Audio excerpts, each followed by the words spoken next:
Good morning. It's so good to be with you again as we continue this journey. Thank you to my friend Susan, who showed up to be the rest of you that showed up to be here.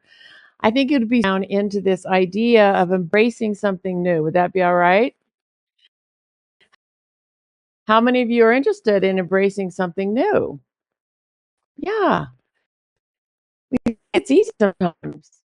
I'm going to really look at this journey of embracing something new and the month where Reverend Jill started. So visioning is an opening.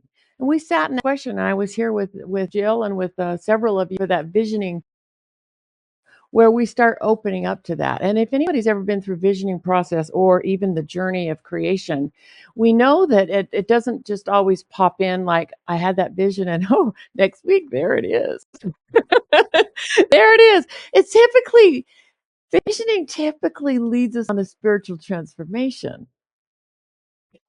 It typically leads us into spiritual growth so that we can clear away that which isn't that and begin to step into something new. So it's a journey of transformation. And I know that Jill talked about some of those elements this last month, and that intention and becoming that and releasing that which doesn't serve. So today, as we look at this, embracing something new, I'm going to invite you to place this within a metaphor, which I for new living room. Okay. So, right, a room in your house that you just wanted, and you got a vision for a whole new living room. You just wanted, so you did what any serious person would do. You took all the furniture out of your living room, you put it out in the garage. Okay. Because you knew that that wasn't going to be it, but you weren't quite sure what was going to be it. So you put it out in the garage and you allowed yourself to sit with the empty room. That's that is a very important part of the process. And so today we're going to kind of look at what does it mean to sit in the empty room? Okay. What does it mean to become the vehicle for which the vision can manifest? All right. So we're going to say yes to new ideas. So that's the first point that we want to look at this morning is saying yes to new ideas, because that's kind of how things start to shift and change as we get new ideas. Now, if a new idea for a red couch comes in, and you get super excited about a red sofa, but you never freaking had a red sofa before, and it seems a little out of the comfort zone. Okay. It doesn't mean you have to go buy it tomorrow, but it means to sit with just sit with a yes, with some new ideas, just sit possibility. You know, most of us want something new, but we're not really comfortable with change. We want that a minute. I think I put it on the slides. Most of us say we want something new, but what we want is the new to become okay. We have to understand the nature of the mind and the nature of the self and how it things. It doesn't that easily. Okay, so that's why I want to learn how can we be a vehicle that lets in something new. Right. So most of us think also embracing something new means making a bold move or having a clear plan. That'd be nice. Be nice to have a clear plan, wouldn't it? But often it simply means being willing to stand at the doorway, out rushing back to what's there. Being willing to just rest at the doorway. That's like I'm willing to look at red sofas. I'm willing to sit with something new. I don't need to rush out and buy one. I don't need to force anything to happen. I'm willing to sit in a period of the unknown. I'm willing to say yes to new ideas and stay open to a new possibility of new ideas. Today isn't about pushing change. It's about noticing where life is already inviting you forward and gently saying yes. Let's fill into that a minute. It's not about pushing change, it's about gently saying yes, and to be aware of where is life gently pushing, where is life gently inviting. It's like staying open. It's like staying open. Maybe all of a sudden you start seeing red sofas everywhere. You start seeing other that might just kind of feel good. You're noticing what's calling you forward. Okay, so we're not rushing to make something happen. So it reminds me, like so we did this visioning here a month ago or so, and there was only one thing that became very clear to me. It was very defined, and it wasn't anything in the outer world, but it was like joy and fun. It was like that it was like joy and fun. And I simply picked pictures that made me feel happy, right? And I knew like life was calling me to have more fun and more joy. It wasn't specific. So what did I do with that? So I basically started to say when I got an invitation or something came up, I just keep feeling what sounds more fun? What sounds more fun? And if it didn't sound fun, I'm like, like Super Bowl weekend, I was like really wanting to do something, watch the Super Bowl. Nobody here was having a party and I had no plans. Felt very lonely. So I'm like, what sounds really fun? What sounds really fun? And it was like, oh, my friend in San Clemente's having a party. That sounds really fun to hop on an airplane and go to San Clemente to their party. And I sat with that a little bit. And I'm like trying to come up with other ideas. I go, that sounded the most fun. And so I just went, and it turned out to be so much fun. And everything fell together to make it super easy. And I was like, there you go. It's like asking that question, what feels? Okay. So that's a little simple example. So start saying yes to new ideas or new experiences and gently leaning in. Gently leaning in. Start saying yes to new things. Right. Number two. So number one is what? Say yes to new ideas. Okay. Number two is, you ready for it? Okay. Staying calm. If the old passes away before the new arrives. Take a breath. All right. So I don't think I need to tell you this, and I don't want to break it to you if you haven't already experienced this. But when we're stepping into a new vision and going into creation, many times we don't take action until the old falls away. We don't automatically just go, let me just make all kinds of changes and go. Unfortunately, many times what causes the greatest change and new things in our life is old things fall away. It can be old relationships, it can be an old job, it can be, the kids move away, it can be littler things like you get you get a hole in the old sofa, right? Like things fall away, or you wanted a new car and then your car breaks down, right? Or you get in an accident, the car, and it's like terrible and all this stuff's going on. I feel so insecure and I'm scared and but maybe that what is going breaking down, making room for the new. So this is part of the journey, and what it really requires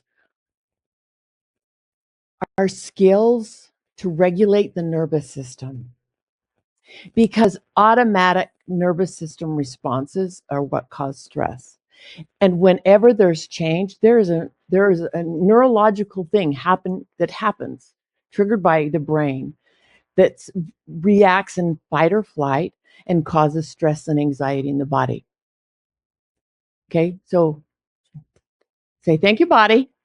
Thank you for keeping me safe. Thank you for warning me and doing all that you do. But it's important to understand that because when something gets pulled away, the nervous system will go through shock. Okay? It just will. But it's not who you are. It's just the body mind system. But underneath that, everything is in play.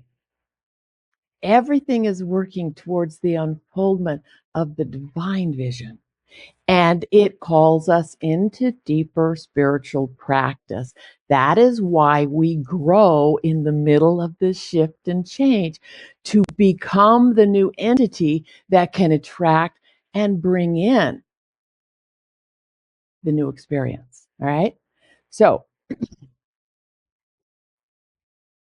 can I tell you another personal example? So, on this journey, a couple of weeks ago, just the day of this fantastic weekend, I received an email at work. So I have a regular job, which has been a very good job for me. And I got an email, and I basically lost a huge account that amounted to 75% of my business and income. Now, what do you think my nervous system did? It did, yeah, it wasn't feeling joyful and fun. Okay, I'm just going to tell you that. It was not feeling joyful and fun. And it, it,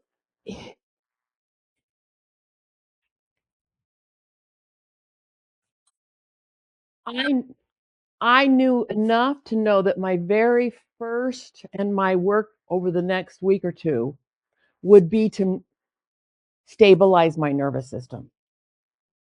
What does that mean? You know what it means. It means to relax, to calm myself down, to be comfortable in uncertainty. Now, it just so happened about a month before that, I had started to write a book called You Don't Have to Know What's Next, Finding the Peace Amidst Uncertainty. God has a sense of humor. I've been able to now, over the last couple of weeks, read a lot from this book, and it's been helping me and rewriting and editing because it was like, this is exactly what I'm walking through in this moment. So the first point is understand is that the mind is designed to protect the familiar. Even if the familiar isn't fulfilling. I had not been very happy in my work for a while. No, okay, or it to shift and change. So I knew that there was a part of me that went into this fear, and there was another part of me that felt kind of excited because I felt like this was going to stir up something to bring in something new. But understand, I know this, that the mind is designed to protect and stay the same because everything else is afraid. We're afraid of, okay? Growth often and change often feels like uncertainty before it feels like freedom. I want you to listen to that one, okay? Growth and change often feels like uncertainty before it feels like freedom because it's new. The body's neurology asks, is this safe? That's what it's asking. Is this safe? But the soul says, I am safe. I am here. I'm in this moment and all is well. The soul can only really be experienced in the present moment. So fear and anxiety is a result of the mind that goes off into the earth and doesn't see something it likes. And it triggers automatic anxiety. Okay.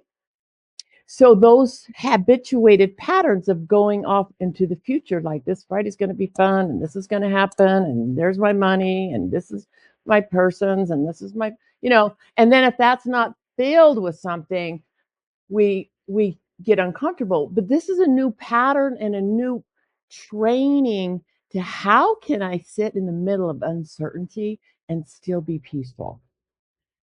So this is the first sharing from my new book. Let's get it on. I know you can't even read it because it's so long, but don't worry about it. Learning to rest in the unknown does not liking this reality. Okay, it doesn't mean you like it, but it means stopping the struggle against it. So it's the struggle, the pushing up against uncertainty that causes the anxiety, not the uncertainty itself. So our willingness to be able to embrace uncertainty causes peace. It's different between uncertainty itself and the pin by resistance. When we look closely, we know by what is happening now. It is unsettled by what. You hear that? That's we're not unsettled by uncertainty. We like uncertainty. It's kind of adventurous, all right? We got to have some of that in our life. But resting in the unknown begins when we allow ourselves to admit gently and honestly, I don't know what's next. And the truth is, none of us really know what's next. Okay? We don't know what's next. Can I sit with, I don't know what's next? For many people, this admission feels vulnerable and it can stir fear, especially if identity or self-worth has been tied to being prepared, capable, or in control. How many can relate to that? Me too. I like to be prepared and I like to be in control. But when we stop demanding certainty, the body begins to relax. The breath deepens, the shoulders soften, the nervous system registers that it no longer has to stay on constant alert. And this does not mean you stop caring about your life. It means you stop carrying the impossible responsibility of predicting it. In other words, let the living room be empty a while. Go sit on the floor. Sit in the space. Allow yourself to sit with uncertainty without resisting it. That even means allowing the fear to arise, allowing this to rise. When we allow fear to arise without resistance, it will last about 90 seconds. That's science. And to work and for the hormones to blush through you. And if you just allow it to move, it moves. Okay. And so we don't resist it. All right. So number 2, we're staying calm if the old passes away before the new arises, right? Yes. How many have had that experience? And if you didn't raise your hand, okay, come on, you just didn't lift it. Yeah, there's a point. The new doesn't get there before the old passes away. All right. All right. So what's next? What's next again is continuing to do the spiritual practice and the mental practice to create the inner state that allows the new to unfold with ease and grace. Okay. So this is returning to oneness, trust, and willingness. How many like returning to oneness, trust, and willingness? It just feels good, doesn't it? Just trust, willingness. The words even feel better in my mouth, right? So embracing the new is an inner choice first. It's an inner first. Embracing the new living room is an inner choice, willing to sit in the empty, willing to open up to the new, and willing to say, yes, I really would like to have something new. But in order to have something new, I'm going to continue to develop and be that openness, the trust, and the willingness. Nothing new can fully show up externally until it is welcomed. Nothing can fully show up externally until it is My favorite thing is like, what will it like when the new has arrived? What will it feel like? So we usually have an idea of what it'll feel like. What will it feel like when the living room is completely furnished in a brand new way and you just love it, right? What will that feel like? Well, that's the internal state that we want to begin to inhabit before we start hunting down the furniture. We want to become clear what's the internal state I want to inhabit and then begin to inhabit that. So if the internal state is ease and grace, or if it's creativity, or if it's comfort, if it's safety and support, what is the internal state? Then I begin to not work on that. I begin to allow that state in. Allow that state in. So I'm open to that new state. So openness, what? What did I say? I haven't trained you guys appropriately. Openness. What did I say? Say openness. Openness gives me a chance to have a drink. Openness. Feel the openness. Okay, what does it feel like to be open? Like, like you can feel it, right? Openness feels open. Open. There's no resistance pushing anything away. Openness. Openness allows you to exist rather than as a series of potential threats. You may imagine potential threats, but potential threats are not exactly what's there. Let me bring it down. So in that experience that I'm going through right now, I feel a lot of potential threats. But when I just sit with what is, my resistance goes away. In other words, when I can come into the present moment and go, just for today, right now, like looking around the room, being in my breath, being here with you, doing, I'm the feeling threatened is when I'm in my mind about the future and has to sit in the street, right? Like that's threatening. Okay. Yeah, that's threatening. All right. But that's not happening right now. Right. So receiving the moment as it is does not mean you like everything that happens. It means that you stop arguing with reality. Resistance often adds a second layer of suffering to whatever is already present. So this moment may include uncertainty. Have you ever noticed? Have you noticed lately that there's uncertainty in the world? Like that's the name of the that's the name of the game happening right now in this world. Why? Because everything's changing. So there's so much uncertainty. Everybody's nervous system is wackadoodle. And then people try to fix the nervous system, not by meditation, but by causing more chaos or causing one thing and operating in fear, and it causes more and more chaos and la, la, la, la, la, right? But we're invited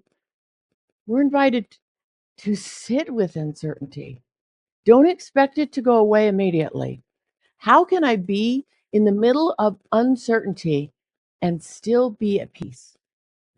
It requires us to, we could say, spiritually grow, right? It causes us to rely upon a power greater than ourselves, and it causes us to train our body system, body mind system, to calm at will. And so that is getting comfortable with uncertainty, not insisting it not be there. So this moment may include uncertainty, and it may discomfort, and it may include questions without answers can be received. Receiving does not require approval. It requires honesty. It invites you to acknowledge what is here without immediately trying to reshape it. In doing so, you reclaim your energy. Do you see what I'm saying? By allowing it to be exactly as it allow whatever you've been resisting in your life, let go. Allow it to be exactly the way it is right here and right now. Letting go of the resistance and receiving what is showing up. When you allow life to meet you, you discover that you are more capable than fear suggests. Take a breath with that. When you allow life to meet you, you are capable than fear suggests. You learn that you can respond wisely without rehearsing every possible outcome, and you find that presence carries its own intelligence. Life unfolds one moment at a time, and you are allowed to meet it that way. I don't have to know how the new will unfold. Let's say that together. I don't have to know how the new will unfold. I don't have to know how the new will unfold. I only need to be willing to say, I am available. Say that with me. I only need to be willing to say, I am available. And this is my favorite. Faith is not certainty, it is openness. Faith is not certainty, it's openness. I always thought of faith as like, I'm just going to be sure no matter what, I'm going to hold the faith. I'm going to hold the faith. But what about the energy of faith being, I'm open? See, that changes the whole vibration of our whole body mind system, that I'm open, not pushing up against it. So I know I could just talk and talk, but I want us to feel into this as we bring it in.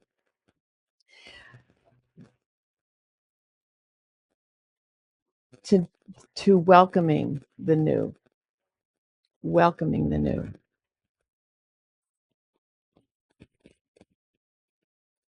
The new isn't asking you to be someone else. It's inviting you to become more of who you already are. In other words, that living room isn't going to be something you've never loved before and so completely radical. Why? Because who you are is already fantastic, already beautiful, already equipped, already wonderful. Like the analogy of the tree, you're like a tree with deep roots, and all the spiritual work and all your experience and everything, you've been building some nice deep roots. And then you have branches, and then sometimes all those leaves just get wiped off the tree. Or you get pruned, life prunes you.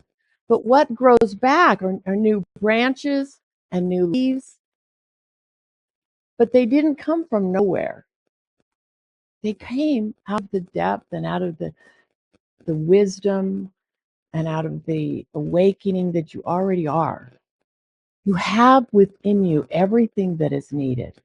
And I keep reminding myself that in the middle of this, I've been through a lot of changes in my life. I've overcome a lot of things. I wasn't born yesterday. I know I look that young and everything, but I've overcome a few things, and so have you. And all the spiritual practice and all the depth and everything that we've gone through has fully equipped us to go through the next level of shedding, and has fully equipped us. And the way through that is to continually stay in the moment. Because in the moment is where we access the wisdom that's in us. It's where we access the truth that is within us. And the fact is, and this is what I'm discovering, is I can trust the moment. I don't need to know how this all works. I do know that my intuition kicks in when it's needed.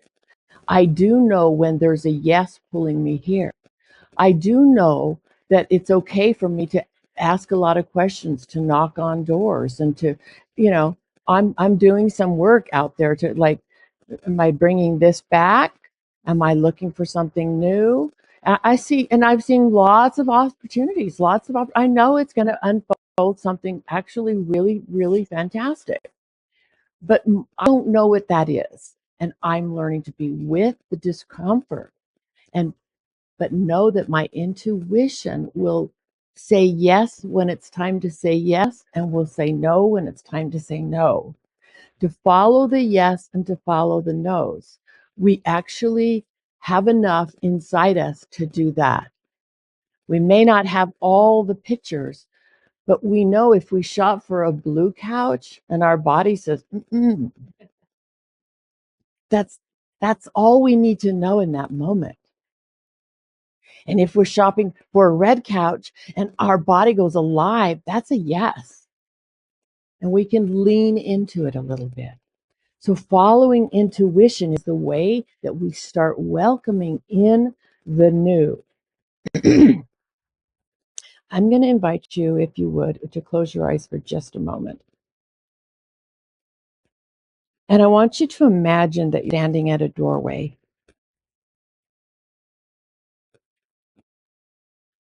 And on the other side of that doorway is something new. And it's not fully defined. You may not be aware of what's behind the door, but you are aware that something new is behind the door. Now, you don't need to step through it. Right now, I just want you to imagine that you can place a hand on the door. Just place your hand on that door.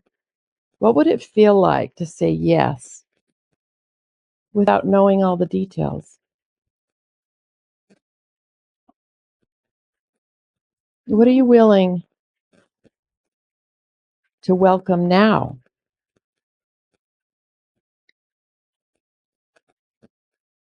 And then just end with a gentle breath and with gratitude and just say to yourself, I trust life. I welcome the new. I am ready for what's next.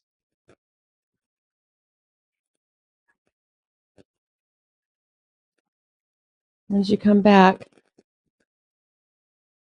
just remember that embracing something new doesn't require bravery every day. It only requires willingness today. Life is always offering us the next step. We can trust that. Just the next step. Life offers it. Our only job is not to block the door.